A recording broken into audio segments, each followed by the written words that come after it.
मेरे प्यारे देशवासियों, जन भागीदारी की शक्ति से बड़े बड़े संकटों का मुकाबला किया जा सकता है। मैं आपको एक ऑडियो सुनाता हूं। इस ऑडियो में आपको उस संकट की भयावहता का अंदाजा लगेगा। वो संकट कितना बड़ा था, पहले वो सुनिए, समझिए। आखिर ये जो जुल्म हुआ 2 साल तक, जुल्म तो 5-7 साल से शुरू हो गया था, मगर वो शिखर पर पहुंच गया है 2 साल में, जब इमरजेंसी लोगों पर ठोक दी और अमानुषी बर्ताव लोगों के साथ किया गया। लोगों के स्वतंत्रता के हक छीन लिए गए, अखबारों को कोई स्वतंत्रता न रही, न्यायालय बिल्कुल निर्बल बना दिए गए और जिस ढंग से 1 लाख से ज़्यादा लोगों को जेल में बंद कर दिए और फिर अपने मनमानी राज की ओर से होती रही, उसकी मिसाल दुनिया के इतिहास में भी मिलना मुश्किल है। साथियों, ये आवाज देश के पूर्व प्रधानमंत्री श्रीमान मोरारजी भाई देसाई की है। उन्होंने संक्षेप में लेकिन बहुत ही स्पष्ट तरीके से इमरजेंसी के बारे में बताया। आप कल्पना कर सकते हैं वो दौर कैसा था।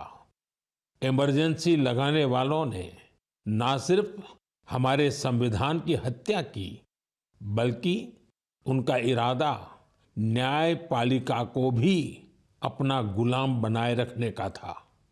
इस दौरान लोगों को बड़े पैमाने पर प्रताड़ित किया गया था।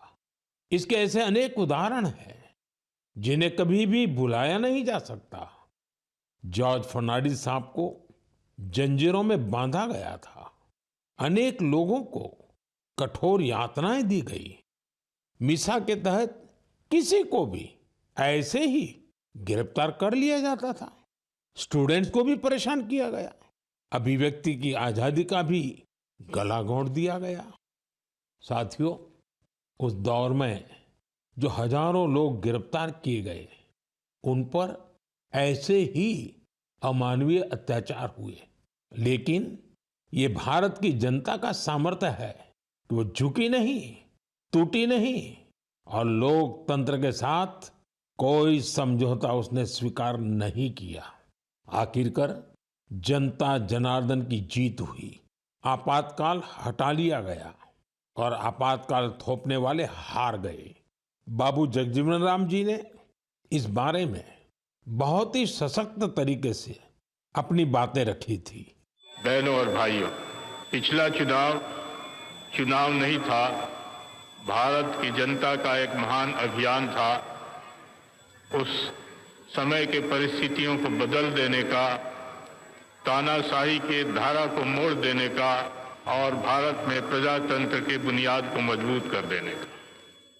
अटल जी ने भी तब अपने ही अंदाज में जो कुछ कहा था, वो भी हमें जरूर सुनना चाहिए। बहनों और भाइयों, देश में जो कुछ हुआ उसे केवल चुनाव नहीं कह सकते। एक शांतिपूर्ण क्रांति हुई है। लोक शक्ति की लहर ने लोकतंत्र की हत्या करने वालों को इतिहास के कूड़ेदान में फेंक दिया है। साथियों, देश पर इमरजेंसी थोपे जाने के 50 वर्ष कुछ दिन पहले ही पूरे हुए हैं। हम देशवासियों ने संविधान हत्या दिवस मनाया है। हमें हमेशा उन सभी लोगों को याद करना चाहिए जिन्होंने इमरजेंसी का डटकर मुकाबला किया था। इससे हमें अपने संविधान को सशक्त बनाए रखने के लिए निरंतर सजग रहने की प्रेरणा मिलती है।